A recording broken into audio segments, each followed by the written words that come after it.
Кимэс ноёба бол товчхондоо хүмүүс болон чөтгөрүүдийн тулаан тийм үү. Чөтгөрүүд мэдээж наранд гарахгүй бол өгчихгүй. Хүн идэд явж л байвал амьдраад л байна. Гэвч нөгөө талаас хүмүүс болгондоо ар гэртээ мөнгө олж өгөх хэрэгтэй, хоол хүнс, ууж идэх юмны мөнгө. Тэгээд хүн л болсон хойно бас хаяа зугаацар цэнгэх мөнгө хэрэгтэй, хувц хонрын мөнгө хэрэгтэй. За тэгээ бодоод байвал зарлах нь дуусахгүй. Өвчин тусах юм бол мөнгөгүй бол тэгээд үхэхээс өөр замгүй болно. Ингээ бодсон чинь бараг чөтгөр болсон ч ямар юм уу дөө. Хэрвээ би чөтгөрийн ангуучийн ертөнцид амьдарч байгаад Акада над дээр ирээд "Субараши тэян шиё. Кими мо они ни наранай ка?" Ингээд санал тавих юм бол бараг зөвшөөрөх байхаа. За маазрах жахаа гол сэдвтэ оръё. Тэгэхээр ялчгүй чөтгөрийн ангуучдын хувьд ч гэсэн мөнгө чухал аа. Энэ нэг төрлийн ажил мэргэжил шахах зүйл учраас чөтгөрийн ангуучид ч гэсэн цалин авдгийг мэдгүү. Энэ талаар албан ёсны пенбук дээр зохиолч Готоге сенсей өөрөө бичсэн байдаг. Чөтгөрийн ангуучдын сэлэм 4 хувцас зэргийг ангуучдын байгууллагаас бүрэн хангахаас гадна тэдний зэрэглэлээс хамаарч цалин өгдөг. Наруто дээр гинийн, чүнийн, жонийн, каге гэд зэрэглэлүүд байдаг шиг чөтгөрийн ангуучид ч гэсэн адил өөрсдийн гэсэн зэрэглэлтэй. Гиснээс та нар Танжиро, Зенитсу, Иноsuke нарыг ямар зэрэглэлтэйг мэдвэ? Аним дээр хальталт орддог. Гэхдээ та нар угаасаа санахгүй байгаа. Би яг мэдчихээн. Та нарыг энгийн ангуучид тэгээд хашира гэж зэрэглэлийг санаж байгаа бох те. За тэгэхээр чөтгөрийн ангуучдыг нийт 10 зэрэглэлт хуваадаг. Хамгийн доод зэрэглэлт буюу 1-т Мизуното, харин 2-т Мизуно, 3-т Каното, 4-т Каное, 5-т Цучиното, 6-т Цучино, 7-т Хиното, 8-т Хиное, 9-т Киното, 10-т буюу хамгийн өндөр зэрэглэл нь Киное. Харин хашира нар бол бага нэгсэн утгатай үг бөгөөд зэрэглэл гэхээс илүүтэйгээр цол хүндлэл гэж ойлгож болно. Хашира нар нь 9 хүнээс бүрддэг бөгөөд чөтгөрийн ангуучдыг түших 9 бага нэгсэн утгатай.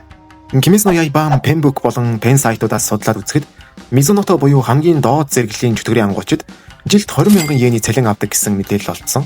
Чөтгөрийн ангуучид цалин авдаг гэдэг нь бол зохиолчийн өөрийн баталгаатай пенбук дээр бичигдсэн мэдээлэл.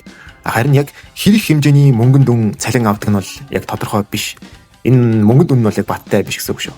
Гэхдээ чөтгөрийн ангууч аним дээр хууль явдал нь Японы Тайшо 90 үе буюу 1912-оос 1926 оны хавцаа өрнөдөг. 100 гаруй жилийн өмнө гэхээр мөнгөний ханш юмны үн мэдээж шал өөр байсан. Илүү хямд байсан тодорхой. Судлаад үзэхэд 1920 оны үед 100 йенээр 200 кг будаа юм уу 830 ширхэг өндөг худалдаж авч болдог байсан гэж байна лээ. Тэгэхээр 100 йенд иймэрхүү зүйлс худалдаж авдаг нь үнэн бол 20,000 йений жилийн цалин гэхээр ерөнхийдөө их дайжгүй гэсэн үг.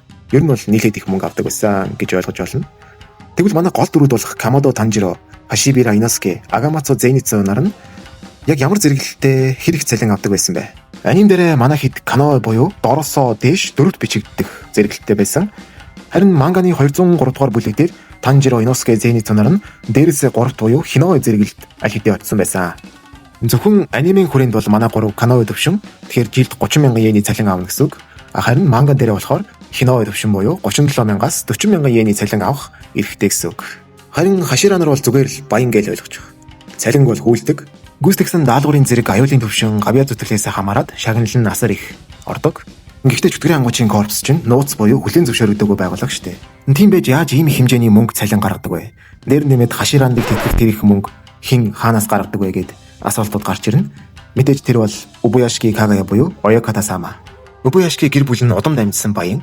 Нэр нэмэд нэр бүхий баян хүмүүсээс байнга хандив дэмжлэг авдаг юм байна лээ. Тэгээд угаасаа Оёката сама нар чинь маш ухаалаг штэ. Мөнгийг бол ил дугаараар л олдог бах. Нэрээ тэтгэврт гарсан ч гэсэн тэтгэврийн мөнгө гэж бас өгдөг юм байна лээ. За ятаж тэгээд цаад хэд чинь бас цалин авдаг шүү. Бас ойлгомжтой юм шиг, сонирч юм шиг мэдээлэл байгааз. За.